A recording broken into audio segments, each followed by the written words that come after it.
அந்த பெற்றோரில் இருவரில் ஒருவரோ நோய்வாய்ப்பட்டு உங்களிடத்திலே இருந்தால் அவர்களிடத்திலே நல்ல முறையில் நடந்து கொள்ளுங்கள் அப்படின்னு அல்லாஹ் சொல்லியிருக்கான். இன்னைக்கு அதிகமாக குறிப்பாக நம்முடைய இஸ்லாமிய சமுதாயத்தில் நடக்கிற ஒரு முக்கியமான விஷயம் என்னன்னு கேட்டா, அத்தா மூத்தாயிட்டாரு, அம்மாவை யார் பார்த்துக்கிறது?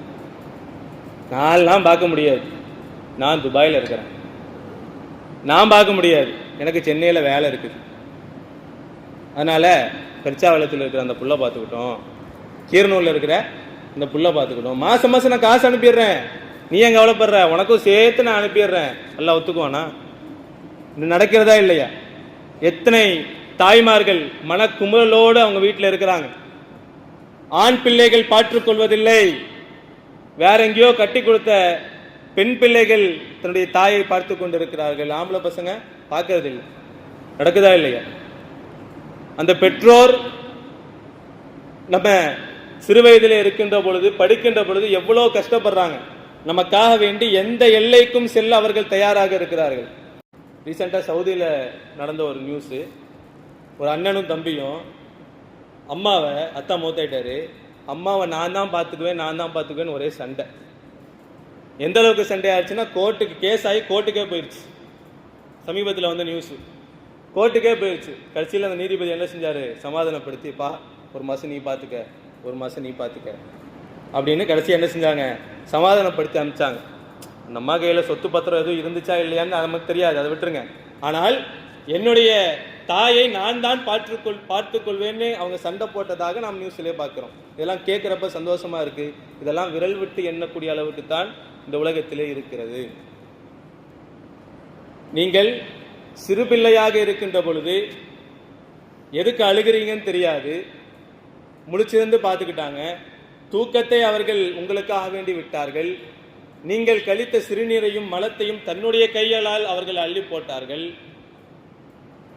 யாராவது சொல்லுங்களேன், பையனுக்கு உடம்பு சரியில்லைன்னா அம்மா நல்ல சாப்பாடு சாப்பிடுவாங்களா? பையனுக்கு கஞ்சி வச்சா அம்மாவும் அதே கஞ்சி தான் குடிப்பாங்க, அம்மாவா இல்லையா? ஏன் அப்படி செய்ய வேண்டும்? ஆக இவ்வளவு செய்த அந்த பெற்றோருக்கு நோவினைப்படுத்தினா அல்லாஹ் என்ன செய்வாங்க? யோசிச்சு பார்க்க வேண்டும்.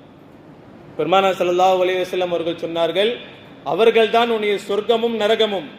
அவங்கள்ட்ட எப்படி நடந்து கொள்கிறீர்களோ அப்படித்தான் உங்க சொர்க்கமும் இருக்கு, நரகமும் இருக்கு. எங்க அத்தா அம்மா மூத்தாயிட்டாங்க, எனக்கு வேலை முடிஞ்சிச்சு அப்படின்னு நினைக்க வேணாம். நான் சொன்னேன் அல்லவா, மரணத்திற்கு பின்னாலும் அவர்களுக்கு செல்லக்கூடிய அமல்களில் மூன்றாவது விஷயம், அவர்களுக்காக வேண்டி துவா செய்யக்கூடிய பிள்ளைகளின் துவா.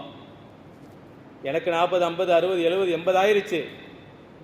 80 வருஷத்துக்கு முன்னாடி எங்கள் அம்மா அத்தா மௌத்தாயிட்டாங்க. இப்போ எனக்கு எந்த வேலையும் இல்லையே, நான் ஏன் பார்த்துக்கணும்? அவங்களுக்காக வேண்டி துவா செய்ய வேண்டும். உங்களுடைய துவாவை அவர்கள் எதிர்பார்த்து கொண்டிருக்கிறார்கள். அவர்களுக்காக வேண்டி நீங்கள் என்ன செய்யணும்? துவா செய்ய வேண்டும். இப்னு அப்பாஸ் ரலியல்லாஹு அவர்கள் அவங்க அம்மா அத்தா முன்னாடி இப்படி ஆடையை கூட உதற மாட்டாராம். எங்கே ஆடையை உதறனா என்ன இருங்க, தூசி அம்மா அத்தா மேலே பற்றும் அப்படிங்கிற எண்ணத்தில் அவர்கள் ஆடையை கூட உதற மாட்டார்கள் அப்படின்னு நம்ம பார்க்குறோம். அல்லாஹ் நம்முடைய பாவத்திற்கான தண்டனையை தள்ளி போடுகிறான்னு சொன்னேன் இல்லையா?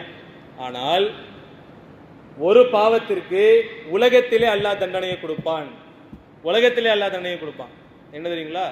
பெற்றோர்களுக்கு நோவினை செய்தால் இந்த உலகத்திலேயே அதற்கான தண்டனையை அல்லாஹ் விரைவுபடுத்துகிறான். உலகத்தோட முடியல, பாதல் மமாத், மௌத்தானதுக்கு அப்புறமும் அதுக்கான தண்டனை இருக்கு. நிறைய பேர்த்த பார்க்குறோமா இல்லையா? நல்லா இருந்தாரு, திடீர்னு பிஸ்னஸ் லாஸ் ஆயிருச்சு. நல்லா இருந்தாரு, உடல்நிலை சரியில்லாமல் போய்விட்டது. நல்லா இருந்தாரு, திடீர்னு ஒரு கேஸ்ல மாட்டிக்கிட்டாரு இல்லையா? நடக்கிறதா இல்லையா? ஒண்ணுமே செய்யல. ஒரு அம்மா இப்படியே எடுத்து வீடியோ எடுத்துச்சு, இந்த ஆள் சூசைட் பண்ணிக்கிட்டார். மானபங்கம் ஏற்பட்டு விட்டது. இதற்கு பின்னால் என்ன காரணம் இருக்கும்னு போய் தேடி பார்த்தா தெரியும், அவருடைய பெற்றோர்களை அவர் நோவினைப்படுத்தி இருப்பார். இந்த உலகத்திலே அசிங்கப்படுத்துவாங்க, அல்லாஹ் அசிங்கப்படுத்துவான். மௌத்து நல்ல மௌத்தா இருக்காது. மௌத்தினுடைய சமயத்தில் லா இலாஹா இல்லல்லா என்கின்ற கலிமா வராது. பெற்றோர்களை நோவினை செய்தால் மனதிலே நிறுத்திக் கொள்ளுங்கள்.